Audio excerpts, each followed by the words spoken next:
নমস্কার সকলকে। আজকে আপনাদের জন্য নিয়ে এসেছি একটি অন্যরকম রান্নার রেসিপি। আমরা সকলেই তো শুক্তো খেয়েছি। আজকে বানাবো গরমকালের স্পেশাল তালের শাঁস এবং ছানার বড়া দিয়ে শুক্তো।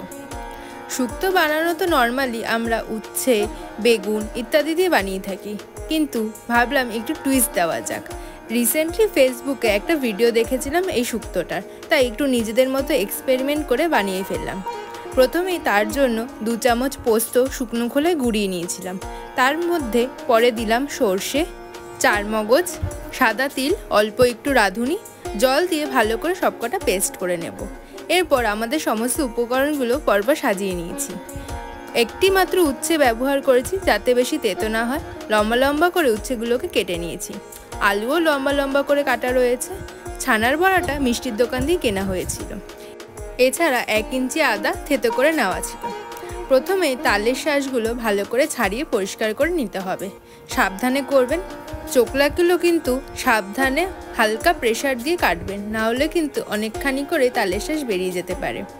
এরপর তালের শাঁসগুলো মাঝখান থেকে দুভাগ করে নেব, যাতে তরকারিতে দিলে ভালো করে সেদ্ধ হয়ে যায়।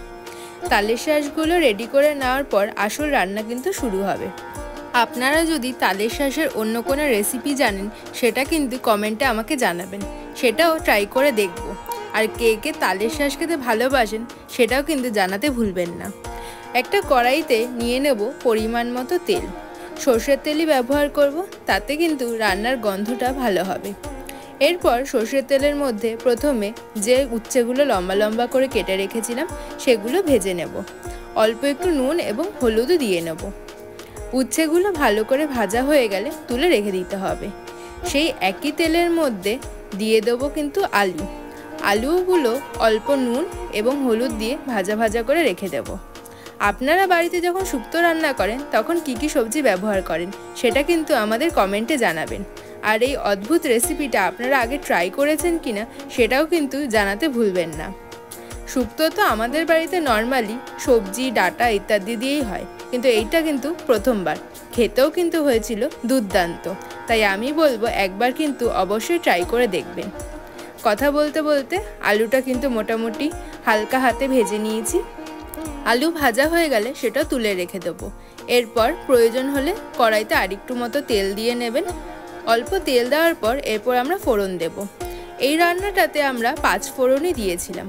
আপনারা চাইলে কিন্তু অন্য ফোড়নও ব্যবহার করতে পারেন। মাকে দেখেছি অনেক সময় শুক্তোতে রাঁধুনি এবং মেথিও ফোড়ন দেয়, সেটাও কিন্তু ট্রাই করে দেখা যেতে পারে। সেটা পরে অন্য কোনো একটা ভিডিওতে করব। আজকে 5 ফোড়নই থাক।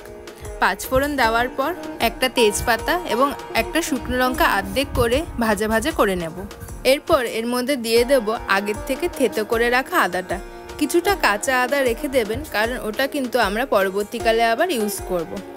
আদাটাও হালকা ভাজা ভাজা হয়ে গেলে এর মধ্যে দিয়ে দেবো আগের থেকে ভেজে রাখা আলুগুলো হালকা হাতে নেড়ে নেওয়ার পর দিয়ে দেবো সেই যে সর্ষে, পোস্ত সব কিছু দিয়ে একটি পেস্ট বানিয়েছিলাম, সেই পেস্টটা।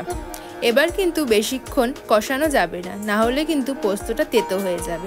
তাই 2-4 বার উল্টে পাল্টে নিয়ে এর মধ্যে মিশিয়ে দেব জল দেওয়ার পরে কিন্তু পরিমাণটা দেখে নেবেন, কারণ আপনারা পরবর্তীকালে কিন্তু দুধও দিতে পারেন।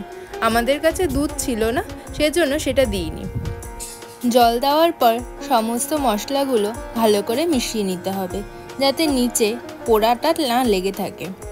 এরপর জল ফুটে উঠলে এর মধ্যে দিয়ে দেব স্বাদ অনুযায়ী নুন দেওয়ার পর আবার ভালো করে সবটা মিশিয়ে নিয়ে দিয়ে দেব অর্ধেক করে রাখা তালের শাঁসগুলো। এবার তালের শাঁসগুলো ভালো করে ফোটাতে হবে, যাতে নরম হয়ে সিদ্ধ হয়ে যায়। মোটামুটি 10 মিনিট মতো আমরা ফুটিয়েছিলাম। তারপরে কিন্তু তালের শাঁসগুলো নরম হয়ে গেছিল। যখন তালের শাঁসগুলো পুরোপুরি হয়ে যাবে তারপরে কিন্তু আপনারা দেবেন উচ্ছেটা। আগের থেকে উচ্ছে দিলে কিন্তু ঝোলটা তেতো হয়ে যেতে পারে, তাই সব কিছু সিদ্ধ হয়ে গেলে তারপরে উচ্ছেটা দেবেন এবং সাথে দিয়ে দেবেন যে অল্প কাঁচা আদাটা রেখে দিয়েছিলাম, সেই কাঁচা আদাটা ভালো করে মিশিয়ে নেব। মিশিয়ে নেওয়ার পর দিয়ে দেবো ছানার বড়াগুলো। ছানার বড়া যদি আপনারা আপনাদের মিষ্টির দোকানে পান তাহলে খুব ভালো কথা, নালে কিন্তু বাড়িতেও ছানা গোল গোল করে ভেজে নিয়ে আপনারা এরকম সুন্দর ছানার বড়া বানাতে পারেন। এতে কিন্তু বেশ ভালো একটা ফ্লেভার আসে এবং খেতেও ভালো লাগে। এছাড়া কিন্তু আপনারা তাহলে পনিরও ব্যবহার করতে পারেন যদি ছানা না পান। এবার সব কিছু ভালো করে ফুটিয়ে নেব যাতে ছানার ভেতরেও ভালো করে ঝোলটা ঢুকে যায় এবং ফুলে ওঠে। শেষে দিয়ে দেব ঘি দিয়ে ভালো করে সবটা মিশিয়ে কিছুক্ষণ ঢাকা দিয়ে রাখলে কিন্তু আমাদের তৈরি হয়ে যাবে তালের শাঁস এবং ছানার বড়া দিয়ে শুক্তো। আপনারা চাইলে অল্প চিনিও কিন্তু ব্যবহার করতে পারেন, আমরা আর চিনি ব্যবহার করিনি। সব মিলিয়ে খেতে কিন্তু খুব ভালোই হয়েছিল। নিরামিষের দিনে প্রথম পাতে কিন্তু এরকম ইউনিক একটা শুক্তোর রেসিপি থাকলে অর্ধেক ভাত খাওয়া কমপ্লিট হয়ে যেতে পারে। আপনাদের এই রেসিপিটা কেমন লাগলো অবশ্যই আমাদের কমেন্টে জানাবেন। ভালো লাগলে একটি লাইক করে দেবেন এবং সাবস্ক্রাইব করে পাশে থাকবেন। দেখা হবে অন্য একটি ভিডিওতে। ধন্যবাদ।